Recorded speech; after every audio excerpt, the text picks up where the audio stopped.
I really want to talk to the use cases. Where you have an edge core architecture like this, where do you sell it? And we really have three dominant use cases. The first is performance. The second is, up until this current release, we call this WAN, hiding WAN latency, or enterprise NAS, as long as you understand, enterprise NAS cloud, as long as you understand that's an NFS connector between sites. And the last is the big cost savings. So let's go through these one at a time. Performance scaling. We're going to go through those three use cases. I'm going to give you a high performance, a big example, and a little example. So unlimited performance scaling. This one I think is pretty easy to understand, and this really was all of our first early adopter customers. Imagine I have a data center, and the data center can do X. Keep the data center the same, make absolutely no changes, and just start adding nodes in front of it, and you can drive up to or 50 to 1 offload. So now all of a sudden, with absolute zero changes in the data center, you're driving 50 times as much load. These are the sales actually that my sales guys love the most. They call it bolt-on go fast. Imagine you have a mid-range NetApp and it's running out of steam. You call NetApp up and say, I need more performance out of this thing. NetApp wants to sell you a higher end box. You know, it's a total swap out. You know, rip out and replace. More drives, more, you know, faster media. What we do is we just say, here, put a couple of nodes in, get the offload you want. You don't have to drive all the way to 50 to 1 offload. If that thing's only underwater by 50%, you just get 2 to 1 offload. And so you can really tune the offload you want just so you can continue scaling performance. So let's first look at a big example. And I don't remember 3 years ago if I had this example or not, but it was about that time. This is one of our earlier customers. This is Ion Geophysical. They run an application called SRME, Surface Related Multiple Elimination. So these are the guys that find oil. What they do is they send a boat out in the Gulf, a boomer. It's carrying a big antenna array. They light off explosives down in the water, and they listen to the echoes coming back. Some guys have the best jobs. Right. And so what they do is they listen to the echoes, and then they process the echoes, and then they draw a three-dimensional map of where the oil is, so they know where to go drill. Right? So that's what Ion Geophysical does in its SRME. Before Avere, so take this thing out of the equation. Before Avere, they had so I have to take a little bit of credit. This is how I know this customer. Before Avere, they had a 24-node, which is the largest cluster size Spinnaker supported, on-tap cluster mode system running. So they had 24 nodes of 6080s, the big iron 6000 series parts, and they were running 4,000 procs against it. And what they were noticing was, as they added more and more procs, they're getting the exact same amount of work done every day. So the limit was on the filer. And so what they wanted to do is they wanted to break the limit from the filer and get more performance so they could do more processing, faster processing. They went to NetApp. NetApp basically wanted them to double that environment. It was going to be another 12 cabinets full of gear, and then they can now scale to double. So I just love the orders of magnitude here. We sent in 6. So we sent in 12U worth of gear. We sent in 6 of our 2700s. And look at the results. The Ion Geophysical guys were so excited about this, they went and presented it at S&W. These are just screenshots from our GUI. This is ops per second. See this blue line? That's the number of transactions that we were presenting to the 4,000 procs. See this green line that looks like the origin? That's the number of transactions that we were expecting from the NetApp filer behind us. So remember I said 50 to 1 offload? These guys nailed it. They were exactly 50 to 1 offload. The second chart is latency. Here lower's better. And so you see our latency from us to the processing nodes was like 750 microseconds, whereas the latency from the NetApp to us was about 40 milliseconds, in worst case, in peak. So the Ion guy is up on the platform presenting. Rebecca and I are sitting in the audience, and the guy says, and Avere would like you to think that they're 50 times better in latency. I said, oh, crap. What does he say next? You're only 40 times better. Well, wait. So what no, it's because it's 750 microseconds, so it is 50, I think. So what he said was, they're actually 20, he says, the way we calculate it, they're 2,500 times better in latency, which is way better for me, right? But here's why. Here's why. He says, Avere provided this latency at this transaction rate. NetApp provided this latency at this transaction rate. So he says we were 1/50th the latency at 50 times the load. So they were loving us. I think the biggest problem the storage vendor had was prior to us, they were actually short-stroking the drives. They had tons and tons of drives because they needed ARMs to get the transactions. Once we went in, the CPU on the NetApp went from 100% to 10%. And now the other 2/3 of the capacity that he wasn't using was completely available to them. So he basically told the NetApp team, we're not buying storage, we're not buying capacity again until we actually fill up the drives. So it was an incredibly good story for us. So this is very big. Let's go to very little. There's a school district. Let's go, right. No, Not too little? every startup I have ever seen a presentation from has a school district. Is that right? Everyone. Why? Because they're crazy? Because there are so many of them. Yeah. Okay, good. So, school district in Boston, they were virtualizing their environment. So they have 400 students. They have PCs in all the classrooms. And before this summer, they were non-virtual. So you opened up the PC, you had to carry USB sticks around, you had to move data from one machine to another. You always wanted to make sure you got the same PC the next day. I mean, the typical arguments for wanting to go virtualized. So over one summer, they brought in a team of consultants to help them create a virtualized environment. They basically dropped in a Cisco Blade server, a NetApp 2000, remember no Avere. And while the two consultants and the one IT guy were banging on that system all summer, it worked flawlessly. And then in September, 400 students showed up and started parallel booting off this thing. And boot times went from 3 minutes to 15. It was a 50-minute class. So a third of the class, they're all looking at the hourglass, waiting for their instances to boot up. And so they said it was unacceptable. They went back to their integrator, and he basically said, yeah, you know, that 2000 isn't going to cut it. We got to get you a NetApp 6000, and we got to get you off of SATA drives over to fiber channel drives. And the guy school said, districts have that kind of money. that's exactly right. The guy says, look, the NetApp is next to the boiler in the basement. This is not a big data center, right? So we went in and we sold them 2 nodes, which if you want to do write caching, if you only buy one of our nodes, we don't do write caching because we can only keep 1 copy. Yeah. So we sold him our minimum configuration. His boot times went back down to 3 minutes. He was done. So big, little. Okay, but Ron, I got to ask the ugly question. Sure. 9 people. All of this was true 6 years ago when all NetApp would sell me was spinning disks? Why can't I just throw flash in the back end? Will you give me 3 slides? And I'll give show you the 5 answer? slides. Give me 3 slides. Let me give you 3 slides, then I'll show you the answer. Can I actually? I actually just went through this with one of my clients. They have NetApp. They won't buy Flash because they can't afford to pay NetApp the kind of money they want for it. It's a community college,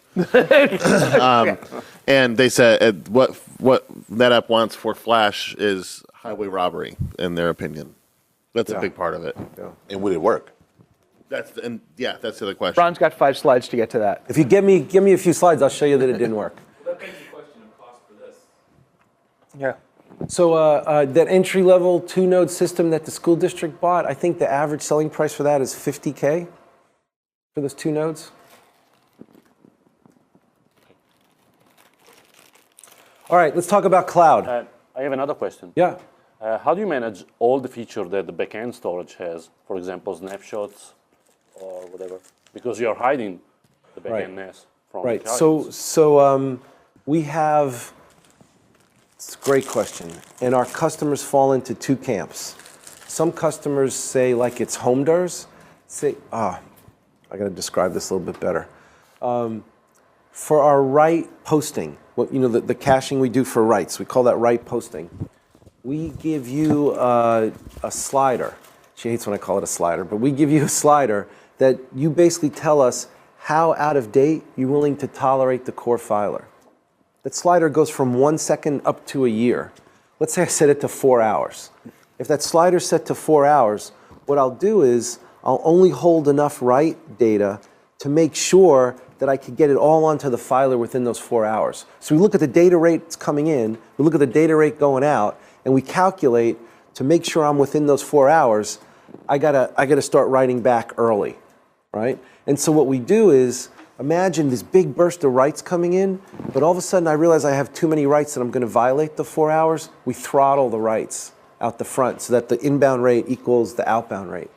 And so, good. So now based on this, Storage is 4 hours behind. but the storage is 4 hours behind, only 4 hours behind. So we call this, no, hold on, I'll get there. So Not sure about the only. Right, we're not sure about the only. So we call this the paranoia meter because our customers typically start with that thing really low because they're worried about us doing that write posting. But then usually they see all the benefits of getting the performance and they start cranking it up. Yeah, but is Go that ahead. what- okay. All right, good. So now let's say it's 4 hours. Our customers really fall into two camps. Some of them say, that's great. So if the snapshot was taken at midnight, effectively it was taken at 8 p.m., right? So we have some customers that's just fine. We have other customers that are running Oracle on us and say, no, that's unacceptable. So what you do is we allow you to set a schedule of when you want us transparent. You basically pick times a day that you want us transparent, and we pre-flush all the writes in the back. So there are periods of time where we run read-write, and then there are periods of times where we get it all to the back so we know the snapshots will be consistent. And then you either do it time-based or you let us trigger the snapshot on the back. Okay. Does that make sense? Oh, so you'll now do a two-step consistent snapshot? What does that mean, two-step? Flush the write cache and then do the snap. Well, I've got to, I quiesce. That's what two-step means, yes. Well, the two-step is that I quiesce the app. No, the app keeps running. We just start forcing stuff to the back early. Okay, but then my snapshot can never be application consistent. If I don't quiesce the app, the customer has to quiesce the app before he can do the snap. Oh, you're- BSS. sorry, but I'm not a part of that. Yeah, You're the not a customer part has. of that. I'm not a part of that. Got it. okay, no, but I'm not a part of that. I just need to know that when he quiesces, I'm also transparent. Yeah. And that's When what we say- ask you to When you say coordinate. doing the transparent, you snapshot. mean There's everything no that's in the write. write cache is in the back. We only have clean data. Yes. You have clean data. Okay, and all Everything in the back write is- cache is in the back. Yeah. So what I mean by a two-step Yeah. is that I quiesce the application, which puts a timestamp or a marker Yeah. in the data stream in your cache. Yes. And then once you flush that, you trigger the back end to do a snapshot at that Yes. consistency point. Yes. Only it's not that bad because if you tell us ahead of time, if you do this schedule ahead of time, we Right. write back early. Backup, for instance. Yeah, We write back early. there's two issues. There's, can I get an application consistent snapshot? Yes. And then there's, if I say I want a snapshot of the application consistent at noon, whether there's at what time does the backend storage take the snapshot? Yeah. I don't care if the application was consistent at noon and the snapshot happens at 2 of the consistent state at noon.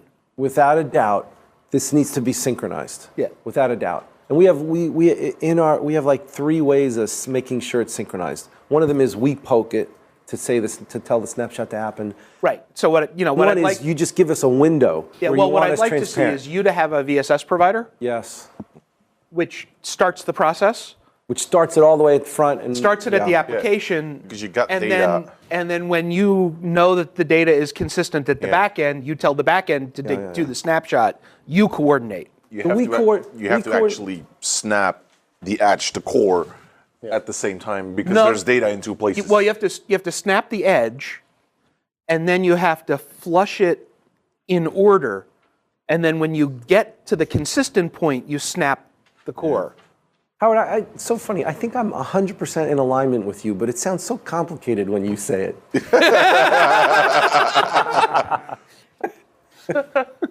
Sorry. I got talent.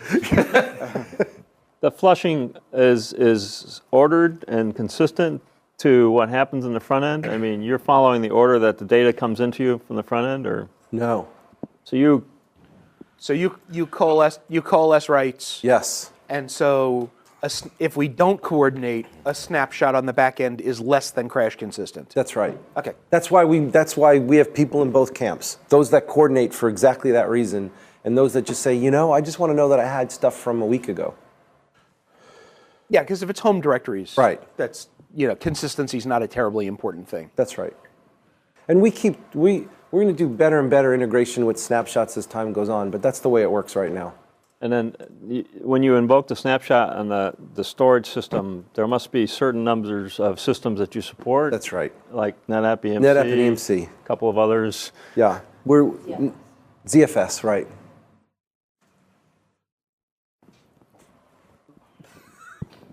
Okay. That was use case 1. Use case 2, enterprise cloud or WAN. So this time I'm going to hold the compute the same. So imagine I'm doing some compute, I'm pointing it at a local filer, or I'm doing that same amount of compute, pointing it at an edge filer, and the storage is somewhere else. Well, in this case, think about the latency that these users see. If I'm truly providing 50 to 1, the user's going to see 49 times local and only 2% of their latency profile is affected by that back end. So effectively, we're hiding the latency that the user would see to the core filer. And so what we're really doing in this case is we're making that remote core filer look like it's right next to where the user is. So let's go through some examples. Our very first WAN use case customer was Sony ImageWorks. Sony had hundreds of users in LA. They had all their data, everything was stored in LA, where all the artists were, and all their compute was in LA as well. And then they spun up a 50-user office in Albuquerque, and they had to access the same files that were in LA. And the problem was, because the artists were all collaborating on the same movie, the same frames, they couldn't just do read cache. Most of the WAN guys work really well for read cache, but not write cache. So because they wanted to do read and write, without us, they were just getting the most expensive fiber, the lowest latency, highest throughput fiber they could between them. But the net result was, when these guys were running their RenderMan apps, they were running at 1/5 the performance of what the guys were running in LA. And so they're very disappointed with it. They put 2 of our nodes out there, and remember I said you can really tune the offload based on how many of our boxes you have? They put 2 of our nodes out here. They only needed 20 to 1 offload, and that got them back the 5x performance that they were missing. So these guys now had the exact same performance as that. And the reason 20 to 1 was all they needed was because there was a lot of processing going on. So the I/O component was not 100% of it. It was just a small percent of what they were doing. So 20 to 1 offload worked fine for them. And I think they scaled it. So they started at 50, they were up to 100 users, and I think they have 3 nodes out there now, just linearly growing by adding boxes to the cluster. In that environment, do the 2 locations operate as a single cluster from your perspective? So I got to make this clear. You don't need this. So we're not like a riverbed. Riverbed, you have to put boxes at both sides, and because they have the dictionary, they just send the pointers to the dictionary elements. We don't need that. This cluster was just here for them. They started out as a performance customer, and they were running all their renders through this. And so you don't need this here. You just need that where you want to put the users. In this case, they were not. In this case, they were running renders here, talking to the core filer. But effectively, that migration of one of the blocks between cluster nodes and stuff like that, that wouldn't necessarily occur across these boundaries. That because doesn't. There's 2 separate clusters. 2 separate clusters. That's exactly right. So we wrote optional, but I don't know that I make a big enough point about it when I tell that to everybody. It's a good question. So instead of showing, lots of different examples, let me tell you where we think we're driving people to in this WAN use case. So this is the Sony use case, primary data center remote office. We also have another media entertainment customer that has multiple sites, but they're all comparable. They're all roughly the same size. And the problem was they were constantly migrating data between the 2 data centers, never depending on which artists were working on which files the most. What we helped these guys do, actually they bought our nodes, so they can, for the third use case, which I'll show you in a minute, to get the cost way down and move to SATA, and they bought other nodes to go off into the cloud. And so now what these guys see is the users can't actually tell whether they're accessing things locally or remote, just because we're hiding that latency from them. This use case is one of my favorites. I think this was cloud compute before there was cloud compute. This is one of our customers called Digital Domain. So Digital Domain, think about this site and that site. That's what they had. Well, first they only had one site in Venice, California. And the problem was real estate's high, power's high, cooling high. They wanted to offload as much of their data center as possible. The biggest problem he has is, he says, the problem I have is I really need this elastic compute environment. If I look at what it takes to render movies, I probably need very small number of render nodes in the beginning. I scale up, maybe it's to 1,000 render nodes as the movie's going on. In the last 2 months, I probably need 4,000 render nodes, because what happens in the middle, these artists are tinkering and they hit render every once in a blue moon, or not once in a blue moon, but not that often. The last 3 months, when they're under the gun, it's just render, render, render, render, render. And so they need that number of procs to grow. So what he did was, he actually sold all of his procs. So remember, he had all of his render processing here. He sold them all.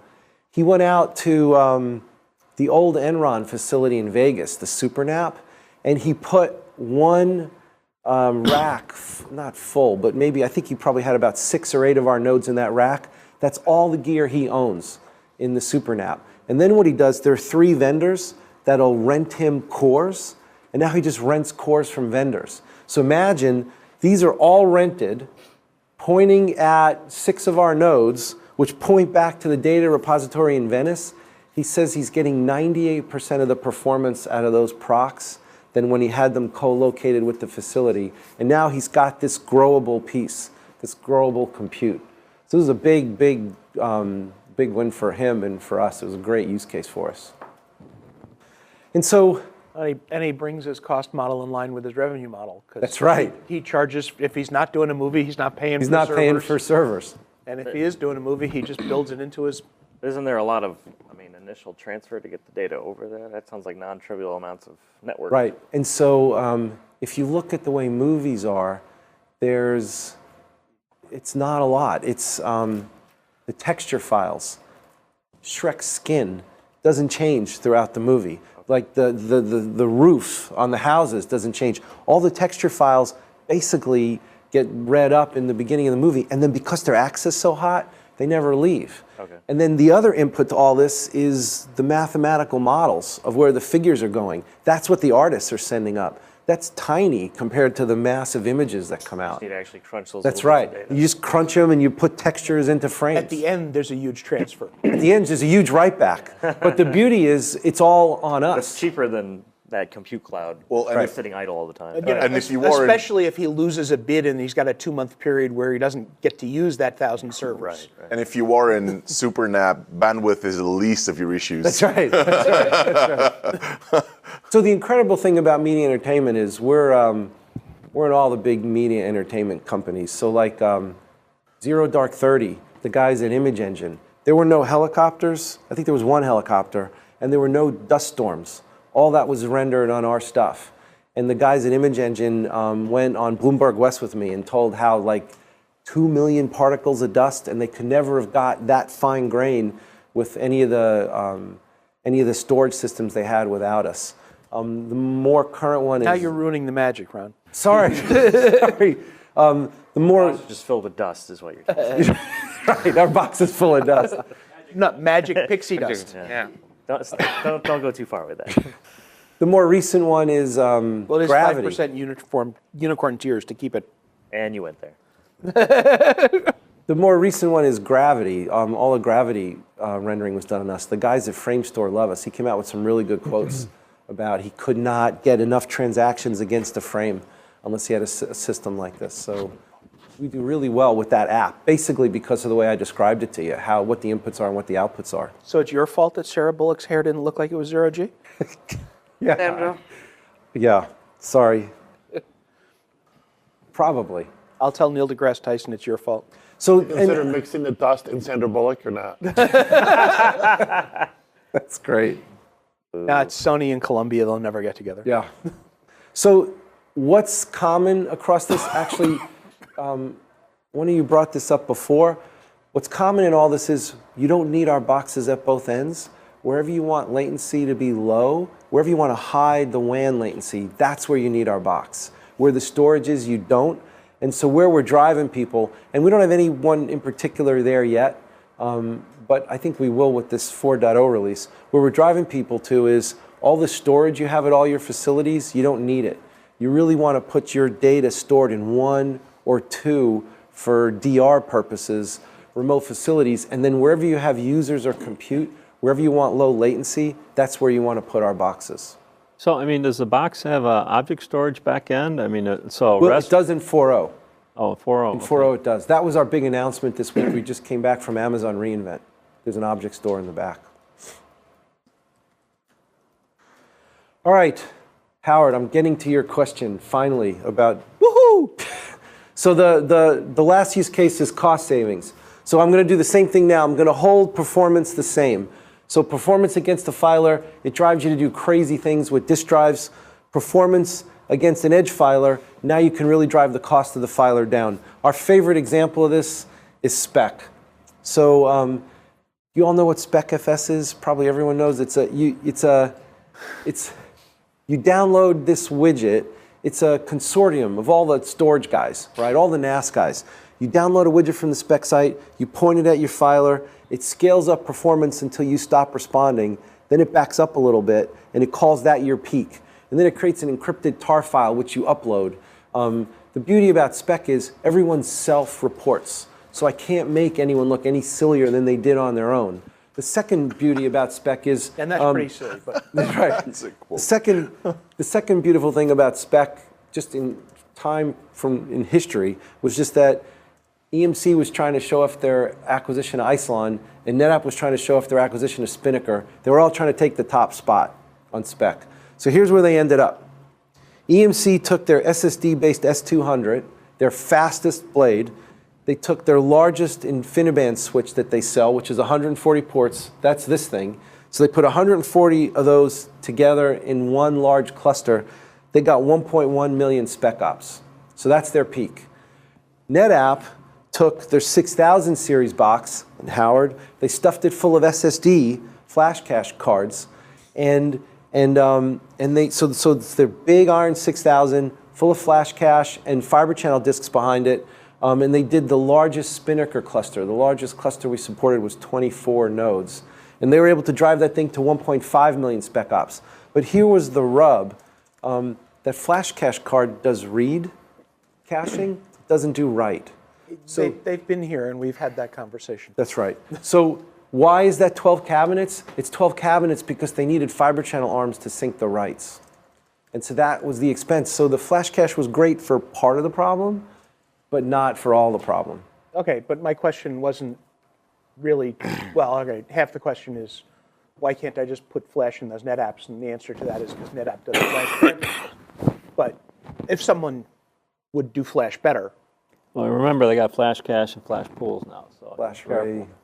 yes, that's true. That's without flash pools. So on top of just giving you an example of someone that tried it, the other thing I could tell you is we ran this campaign about 2 years ago called Islands of Flash. If you put flash cards in all your nodes, you have to cluster them. Otherwise, they're an island. They're limited to that box. And if one volume becomes hot, you get all the performance that one flash card could give you, and you don't get any of the others.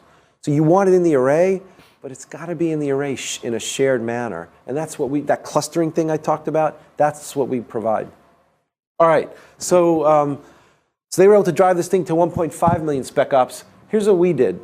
We literally took a motherboard out of our FXT product, and we bought a 4U piece of sheet metal, and we put the motherboard in that, and we stuffed it full, for this first spec posting, we stuffed it full of 3 terabyte SATA drives, okay? We installed Open Solaris ZFS, and we turned on NFS exports. So this is a white box core filer. To beat them in capacity, and to beat them in capacity, I needed 4 of those. That's probably the punchline on this slide. This has more capacity than this and more capacity than that because of the density of those drives. That's the driving the cost down in the core filer. But if you tried to run spec against it, it had terrible performance. So what we did, my engineer, we support up to 50 nodes in the cluster. Our engineers wanted to put 50 nodes in and just blow it out, just tromp these guys. I said, no, that's not the point. I want you to just beat them. So show that we could get the same performance, but I want to show that we could do it with lower cost. So what we did is we just started stacking our 3500 in front of them until we beat them by a little bit, basically about 50,000 ops. And then, so that's really the point. You're outside the data center looking in. This has the most capacity and the most performance. This is a little bit slower, a little bit less capacity, and that's a third slower, a third less capacity. Does that make sense? That's the cost arguments we do for doing edge core. You don't buy it. Yeah, well, Ron, the issue here is to some extent how much cache, DRAM cache the 12 or 44 node cluster has versus the 24 node of NetApp or the 144 nodes of Isilon. And the amount of SSD that the NetApp product had is maybe 24 terabytes. It's not, and you've got n number of terabytes in your configuration as well. So it's not like it's a. And where did you get the cost numbers? Because the cost numbers are not exactly reported in Spec SFS. The cost number, right? The cost numbers are not. I think for this analysis, these are list price. It's you go to the GSA, you go to any GSA guy, get the list prices. I understand. I get the list prices all the time. Yeah, the same way. That's what those numbers are. Yeah. So that's the challenge here. I understand it, and I've to some extent I've struggled with understanding how Avere gets the performance they get with what they have, but they do have a lot of DRAM. And you're not showing the amount of DRAM that's sitting in each of these systems either. 100 gig per node. Per node. In our big nodes. Our small nodes are half that. Yeah. Hey, Ray, it could even be off by 50%. The numbers don't lie. It's 2.5 racks versus 12. Yeah, figures don't lie, but liars figure. Yeah, if you wanted to do the NetApp thing and stuff it full of SSDs and a lot of DRAM and 4 terabyte drives, it's going to look a little different. Is it going to get the same Spec SF performance? Probably not. And please understand that the only reason we do spec is because it's everyone posts to spec. Very universal. I love spec. That's right. I love ESRP because of those reasons. Right. But so what? That 90%? Ron doesn't have the money to buy the NetApp configured for maximum performance and test it himself. I did not. Because we've had Right. that conversation. That's right. So, And I don't have the data center space either. but please let me tell you this: 90% of our sales are done with evals. Because people go in, they see this, and they go, "Yeah, but will that work for my application?" Yeah. And so 90% of the time, we send boxes first, and the customer gets it for 30 days, and they see what their cost savings is. So remember, I do big then little. Yeah. This is a little. This is a bank. One of the banks brought us in and said, "Show us if you could help us."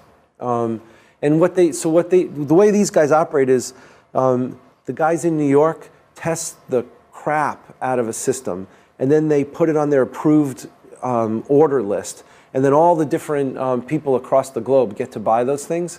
And so before we went in, one of their authorized systems was a NetApp 3000 series with flash cache and 4 SAS arrays. So this was the module that they were letting all their people buy, and they basically said, "Look, Avere, I know you could do really well on something big like spec, but show me that you can beat that." Right? So here's the funny part. What they asked us was, make the performance the same, just show me that you could do it cheaper. So that's what we tried to do. We actually beat them in performance a little bit. So here's what we did. We replaced the NetApp 3000. We told them to get the 3270 with flash cache. We told them to replace it with a 3240 without flash cache. We put 2 of our 2550s in front of it and 1 SAT array. So this is where we're comparing this to this. You see it was half the price, right? And so then they ran their workload over it. And again, remember the goal, they asked us to size it so they were the same. We were the same in most, but in their random read, probably because of the RAM, we just blew them away. So this was just an added benefit that they got, right? But it was keep performance the same, show me you could do it less, we were half the cost. And so now this is the config that's moved on to their approved purchase. But you're absolutely right. Spec is one example, but really our customers want to vet it in their application, and that's why we'll do evals.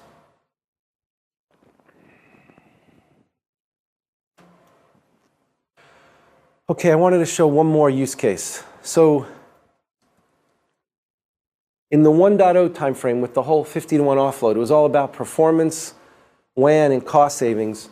With our 2.0 release, we added a global namespace. So now you can stitch multiple filers together.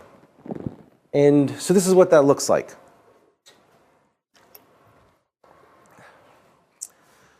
So when you start up a server in our product, we ask you, do you want to speed up one thing, or do you want to create a global namespace out of it, speed up multiple? So here we have an example with 4 filers, 3 of them local, 1 of them remote. And what we do is, when you specify global namespace, we go out and query those guys, and we find all the exports they have.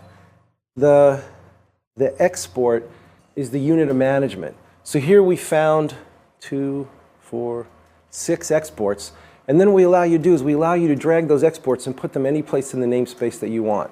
So this is the namespace the user sees. And the user, so the top level directories we call the virtual file system, the pseudo file system, that's what lives in us. Once you get down to one of those exports, that exports in all its directories, those are housed or on the repository of that specific filer. So that's kind of how you could create this global namespace, right? The users mount the Avere, they mount / they see all these directories, but as the user's CDing from one directory to another, we're just going and getting the data from a different filer, from a different repository. So that's what the global namespace feature is, right? Does that, everyone understand that? So once you have that global namespace in, the #1 request we got from customers was, help me manage it. Help me, like, I want to decommission this Blue Arc. Help me get the data off the Blue Arc and get it onto my new, brand new Sun Thumper. So what we've provided is, technically, under the covers, we provided dual write queues. But using that dual write queue mechanism, we now gave you 2 functions. One of them is a move operation, a migration operation, and one of them is a mirror. So imagine the customer wants to decommission this Blue Arc. He'll go into the exports, and he'll drag them from the Blue Arc to this new Sun Thumper, and we'll migrate the data. We do this data migration in a unbelievably conservative fashion. Here's what we do. So imagine on the source filer, I have a whole bunch of directories and files, and I want to move those to the desk filer. What we do is we do a tree walk. We actually walk the directories. We copy the files from the source to the desk so that now the 2 directories are the same. Well, I have a problem. That operation, depending on how much data you have, that could take weeks. And I still want to allow people to transact against that data. So here's what we do. We call this a silvering process. Any directory that I've already copied, so it's the same, we call that directory silvered. Any directory that I haven't copied, I call it unsilvered. What happens when a write comes into an unsilvered directory? That gets queued to the source filer. What if a write comes in and it needs to go to a silver directory? We actually put it in 2 queues. It gets queued to both. And so the beauty of this is the source filer is always pristine. It never misses an update. I don't have this problem that I got spaghetti. I got things all over the place. You can absolutely cancel the move, and you just continue running the way you were before. So now after we run through all the directories and everything's silvered, that either means the data is on both filers or I'm queuing it to both. At that point, the IT guy gets an alert or an email, and he's told, I now have them in sync. Let me know when you want to disconnect. And then you just click a button and you disconnect, and now everything runs off the secondary. So no user intervention. I mean, the user doesn't see anything. It's completely transparent. Does that make sense? So that's the flash move. Then the other thing we do, imagine, Do this also with cloud provider. Is this? You can also do the same with cloud provider on the back end. Yes. That's going to be, well, it was going to be my punchline later, but absolutely. Way to go, man.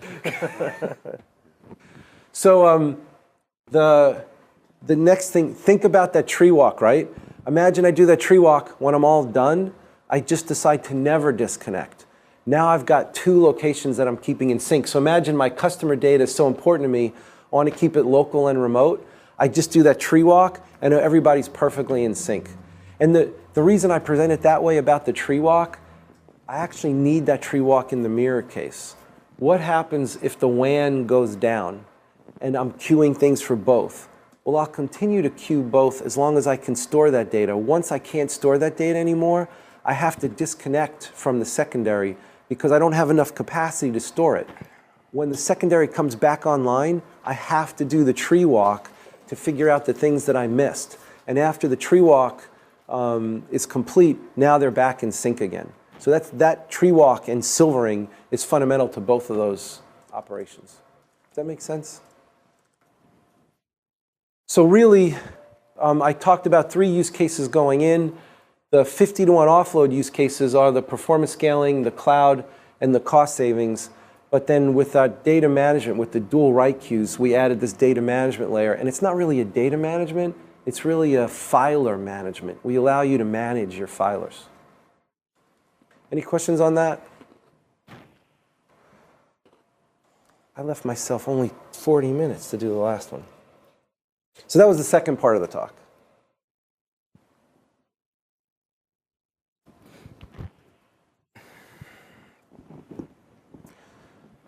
Okay, so part 3. We're going to talk about our most recent release, and this is the... Sorry, may I ask you a question? Back one. No, it's not about the slide, but about the tools that your customer have to understand what the cache is doing. Oh, the working set. So I will have to completely confess to this one. How do you know what the working set is, right?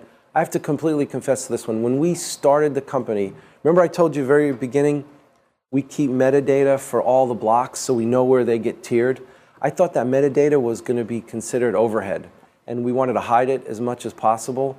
It turns out that might be one of the most valuable things we've ever done, is keep track of how people are using it. Because you think about the IT organization, he gets told at a very high level, I need this much capacity, I think I need this much performance, go get me a system that does that. And then he just gets calls that it's not working, performance is terrible, and he really doesn't have a lot of tools to figure out why. Well, with every dot release since 1.0, we've been exposing more and more of our metadata to the users. So we can now show him the thrash rate. We can show him the age of things in the cluster. We can show him which are the hot users, which are the hot files. One of our customers, I love the story, he puts our system in and he finds out that something like 2% of all of his traffic in his data center is attributable to a file called json.conf. He goes, what the hell is json.conf? He went to the employee directory, he found 3 JSONs, 2 of which were engineers, and he called him and he said, what is your json.conf file doing? The guy was just reading his config file in the inner loop instead of the outer loop, and like a 2-line cut and paste, and he got 2% of all of his transactions back in the data center. But so See, it's always the developers. We wouldn't need faster storage if they just wrote good SQL queries. Oh, yeah. Oh, yeah. I would take mediocre SQL queries. Okay, did that help? So remember I said earlier, 90% of our sales happen with an eval first. That's really why. We go in, and you saw some of the graphs that Ion Geophysical had. We have a lot more than that. We can show read frequency based on block size. We could show you all kinds of interesting stuff. One of our customers in New Zealand, we sent 2 boxes in to help them with a performance issue, but the IT guys looking over the shoulder saw some of the graphs. They bought them just so they can monitor what people are doing, and we had to send 2 more evals back to the guys that wanted performance. Some predictive analysis of some kind. So we don't predict. We don't actually present any of the predictions to in the interface, but that's how we do our caching. based on predicting how people are going to use it. How do you eval what at a new customer, what type of box you need to bring in? Yeah. You scale that. If I had a magic tool that can tell me that, Well, that's why I'm asking. we don't have one. And we don't. Okay, we'll keep looking. Right. If it's our system engineers, our sales engineers go in and query the customer. What do you have? What do you do? So, for example, Ion Geo, they had 12 cabinets of fiber channel drives. Why would I send them a box that had SAS in it? So those nodes we sent them were all SSD, 100%, because they could do all the disk-based things. But usually we go in, we query them. If they have like a filer that gives us perf stats, we pull the perf stats off and we look at the transactions. I don't have an AI tool yet that helps me with that, but usually it's eval. I will say this, most of the time we get it right, but not always. Sometimes we send a box in, we learn from the box that it's the wrong box, we'll send in another one. Send in the right one. That would be a nice tool. I mean, It would. having something that measures the working set for a month, for example. That's right. I agree. The problem is you'd have to do it statistically, because if you wanted to do it actually, you'd have to capture all the data. You would need a tool that's scaled to massive size. So we do it. You could like monitor one port of your filer and then try to statistically guess what it might be. So you arrive with a box. The box is not correct, obviously, and you add more boxes, or you change the box on the fly. Usually, from looking at the customer environment, most of the time we send in the right box. And then it's just a matter of how many. But every once in a while, we pull them out and we send in the right one.